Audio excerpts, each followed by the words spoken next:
Dear parents, आपका जो सैनिक स्कूल का रिजल्ट आ गया है, बच्चों ने अच्छा किया है खराब किया है। सबसे पहले बच्चों की कोई गलती नहीं है अगर खराब किया है, और बहुत ज़्यादा बच्चे को हवा में ना उड़ने दे अगर उसने अच्छा किया। एक एग्ज़ाम है, इसको एग्ज़ाम की तरह लें। Point number 1। पॉइंट नंबर 2 ये है कि जिनके भी 240 से ऊपर नंबर आए हैं और जिनको लगता है कि हमारे बच्चे के ब्राइट चांसेस हैं, ये 240 हैं जनरल के या अनरिजर्व कैटेगरी के, दूसरा ओबीसी एनसीएल के, और तीसरा डिफेंस के। एससी एंड एसटी वाले अलग अलग आपको मैंने पिछले वीडियो में बताया कैसे अपना पता लगाना है कि भाई हमारा होगा कि नहीं होगा। अब क्या है कि बहुत सारे पेरेंट्स को डाउट है कि जो आपने स्कोर कार्ड डाउनलोड किया है उसमें तो एक स्कूल का नाम लिखा हुआ है, लगता है उनको लग रहा है कि वो स्कूल हमें मिल गया। वैसा नहीं है। अभी ई काउंसलिंग स्टार्ट होगा। ई काउंसलिंग के लिए pesa.ncog.gov.in जो साइट है उसका लिंक आपको इस वीडियो के डिस्क्रिप्शन में मिल जाएगा।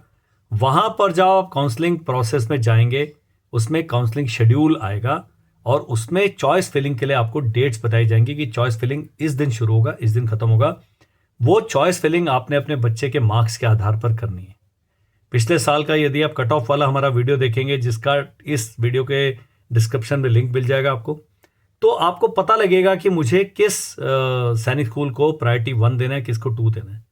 मान लीजिए सैनिक स्कूल बालाचड़ी का जो पिछले साल का कट ऑफ है 238 गया जनरल कैटेगरी का, और घोड़ा खाल का 262 गया अदर स्टेट वाला।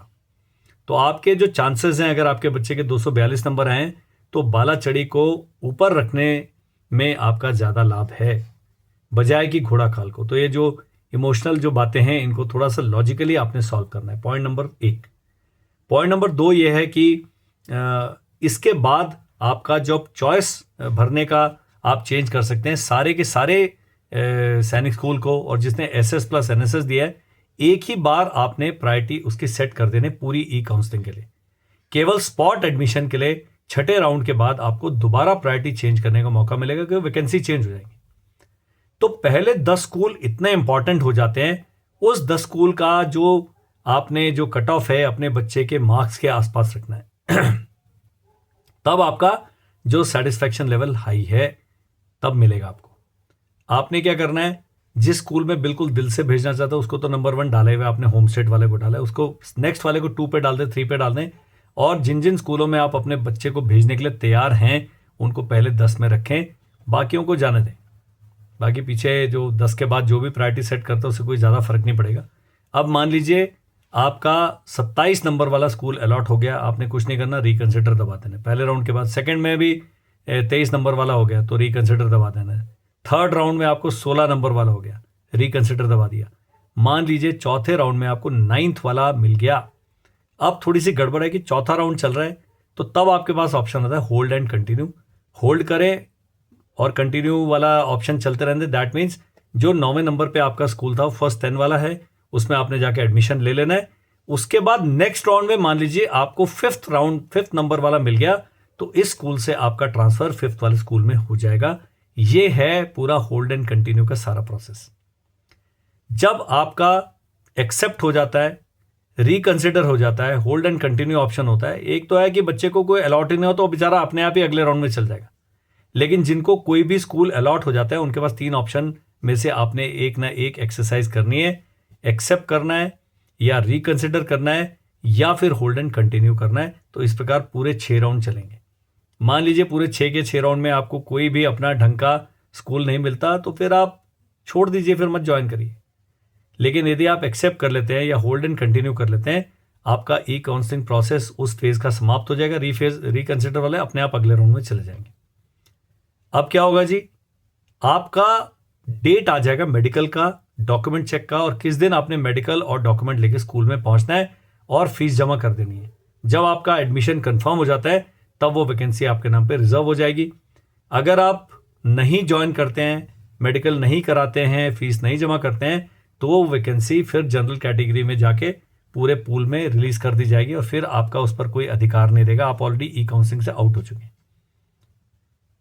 तो पहले आपका मेडिकल होगा, मेडिकल में फिट पाए जाते हैं तो आपने डॉक्यूमेंट चेक करना है, डॉक्यूमेंट चेक के बाद आपने फीस जमा करनी है, तब जाके आपकी सीट कंफर्म होगी। उसके बाद भी यदि आप दिए हुए समय पर रिपोर्ट नहीं करते हैं तो फिर कुछ समय के बाद आपकी सीट फिर से वापस पूल में डाल दी जाएगी। तो आपने सारे स्टेप्स का पालन करना है। अब पूरे 6 राउंड्स हो गए और किसी स्कूल में 4 सीट बैलेंस है, किसी में 6 बैलेंस है, किसी में 9 बैलेंस है।